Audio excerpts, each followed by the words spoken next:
Look at you guys. Happy New Year. Is that okay to say? It's only like day 4. Happy New Year. I'm a little depressed. I was cleaning up my room yesterday and I found a little book. I got all motivated last year and it said 2010 goals. And then I opened it up and I had about 20 goals in there. Some, you know, a little up there, like write a screenplay, sell a TV show.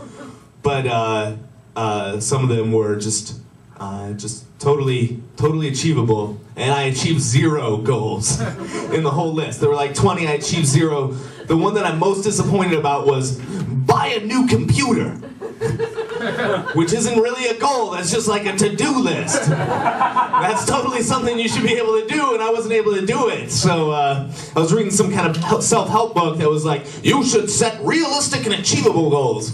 I'm like, from now on, all of my goals are gonna be like, I'm gonna ride a dinosaur, and I'm gonna move to the Arctic, and move in with some Eskimos. I want totally unrealistic and impossible goals, so that way when I look at them, I'm not depressed. I'm just like, oh, well, that was just ridiculous. That wasn't gonna happen. There's no way that could ever happen. I don't feel so bad anymore.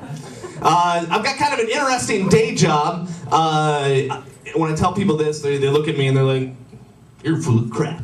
And I'm serious, but I'm a commercial airline pilot for a day job. Yeah, which sounds like when you say that, I mean, like if you say you're a bartender, I'm following my dream, I want to be a comedian, and then I support myself bartending. People are like, yeah, that's good, you should do that. Follow your dream. But when you're like, hey, what I really want to do is be a comedian, they're like, hey, get your hands back on the controls. Pay attention to the runway. But it used to be, like, it sounds kind of impressive, but it used to be a lot harder to be a pilot. You know, there were a lot of standards, but now, you know, it's just some guy and he asks you a couple questions. And it's basically, the interview process is just like, are you drunk? And so I was like, a little bit. And he's like, are you too drunk to fly airplanes? Well, no. Okay, you're hired. But, you know, if you think about it, like, you get this, everybody has this glorious picture of being a pilot kind of in the back of their mind that's left over from the 70s. And it was like, oh man, piloting must be awesome. It's all mustaches, gold watches, and poontang. But the reality is it's more like, I live with roommates and can't pay my phone bill. Which isn't very cool at all. Back in the old days, though, or not back in the old days, when you're a kid, it's like a top 5 job, you know? Like when you're a little kid, there's always like one guy who's like, I want to be a pilot. And another guy's like, yeah, I want to be a doctor. Another guy's like, I want to be a fireman. And there's always one kid who's like, I want to be a great white shark. Like, hey, we're having a serious conversation about our futures here. Pay attention. Actually, that was me. I wanted to be a great white shark. But the tuition is so expensive. I couldn't get a scholarship. My grades were horrible. Actually, comedy is my dream, but piloting was my dad's dream. So, you know, he's a lawyer, he's upset with his life. He wanted me to be a pilot, and I was like a dumb kid, and I'm like, sure, I'll be a pilot, why not? I don't know what else I want to be. But if I were to call up my dad and go, Dad, I got some news for you.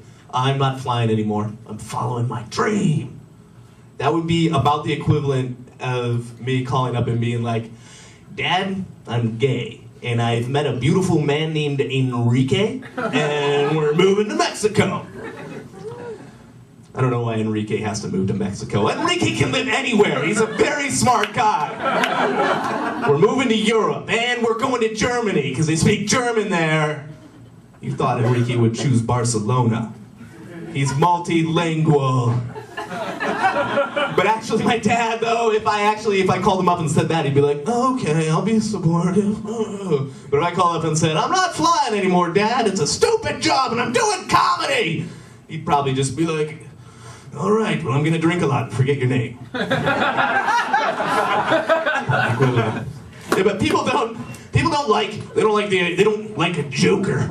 Joker flying their airplanes. But the typical pilot types that I fly with a lot of them are, they're big robots. They're android people. I flew with somebody last week, and we're up there in the cockpit, driving around on the ground there at O'Hare, and you guys wonder what goes on up there. Not a lot of talking. Every once in a while we flip off another plane that's going by, honk our horn, and shove our ass up against the window. We're doing that, we're driving around. I like using professional terms. We're driving around the airplane, and a big fuel truck cuts right in front, and the guy goes, "Oh man, I can't believe this guy's gonna do that. He's gonna cut me off." And I say as a joke, I'm like, "You should teach him a lesson and run him over." And he looks at me and he's like, "Why would I do that? It's full of fuel."